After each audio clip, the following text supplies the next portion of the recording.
Monsieur le Président de la Banque centrale européenne et lauréat 2017 de la médaille d'or de la Fondation Jean Monnet pour l'Europe, Monsieur le Président du Conseil d'État, Mesdames et Messieurs les représentants des autorités fédérales, cantonales et communales, Excellences, Mesdames et Messieurs les membres du corps diplomatique, Mesdames et Messieurs les membres et représentants des diverses institutions de l'Union européenne, Monsieur le Président de la Fondation Jean Monnet pour l'Europe, Monsieur le Directeur, Mesdames et Messieurs les membres du comité exécutif, du comité scientifique du Conseil de Fondation, Madame la rectrice de l'Université de Lausanne, Mesdames et Messieurs les membres du corps académique, Monsieur le Président de la Direction générale de la Banque nationale suisse, Messieurs les membres de la Banque nationale suisse, Mesdames et Messieurs les invités en vos titres, fonctions et qualités, Mesdames et Messieurs les représentants des médias, chers participants à cette cérémonie,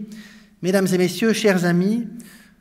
c'est le charme des salutations protocolaires. J'avais 5 minutes à disposition pour vous adresser quelques salutations et elles sont presque épuisées. Monsieur le lauréat 2017 de la médaille d'or de la Fondation Jean Monnet pour l'Europe, permettez-moi tout d'abord de vous souhaiter une cordiale bienvenue à Lausanne. La ville de Lausanne, dont les liens avec Jean Monnet et sa contribution à la construction européenne sont anciens et ont bien sûr été consolidés avec la création de la Fondation Jean Monnet en 1978. C'est alors un Européen convaincu et engagé, peut-être n'est-ce d'ailleurs pas un hasard, qui est alors syndic de Lausanne, Jean-Pascal Delamura. C'est lui qui, devenu alors conseiller fédéral, portera la flamme européenne dans notre pays et qualifiera de dimanche noir ce fameux 6 décembre 1992, où la Suisse refusa d'entrer dans l'espace économique européen. J'étais adolescent à l'époque, et ce fut pour moi, comme pour une très large frange de la jeunesse de ce pays, une immense déception et un espoir cassé. 25 ans ont passé, le contexte a complètement changé, et on ne parle plus aujourd'hui en Suisse, ou très peu, de rejoindre l'Union européenne. Notre pays, comme souvent dans son histoire, a réglé cette affaire avec plus de pragmatisme et de raison que de goût pour la grande aventure. Mais notre attachement à l'Europe, nos liens avec l'Europe demeurent évidemment très forts, et notamment ici à Lausanne, siège de la Fondation Jean Monnet, ville de formation, ville ouverte sur le monde, ville en forte croissance démographique et économique aussi. Avec plus de 40% de population étrangère, dont 2/3 de ressortissants européens, Lausanne vit plutôt bien cette diversité de cultures, d'origine et de religion. Preuve qu'il est possible de cultiver ses racines,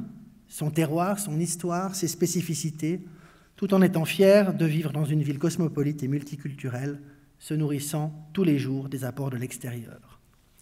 Cette réussite, nous la devons certainement à l'organisation de notre État fédéral et à notre démocratie directe, qui intéressait d'ailleurs tellement Jean Monnet,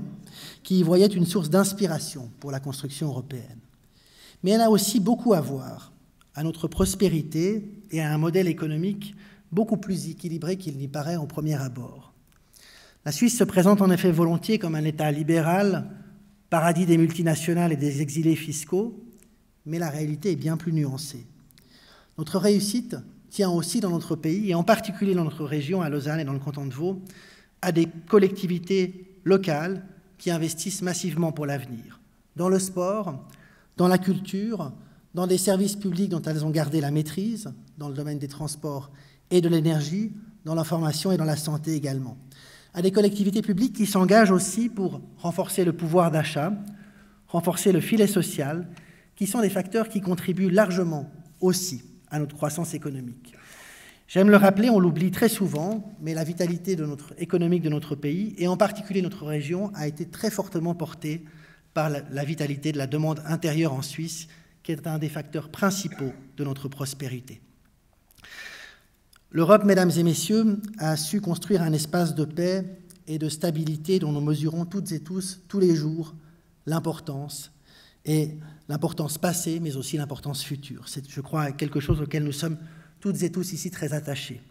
Mais si l'Europe entend reconquérir les cœurs, en son sein, comme auprès des pays qui pourraient être tentés de franchir le pas, et je pense bien sûr à la Suisse,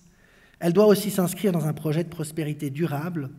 de meilleure redistribution des richesses, de redistribution partagée sur l'ensemble de son territoire. Paradoxalement, la Suisse,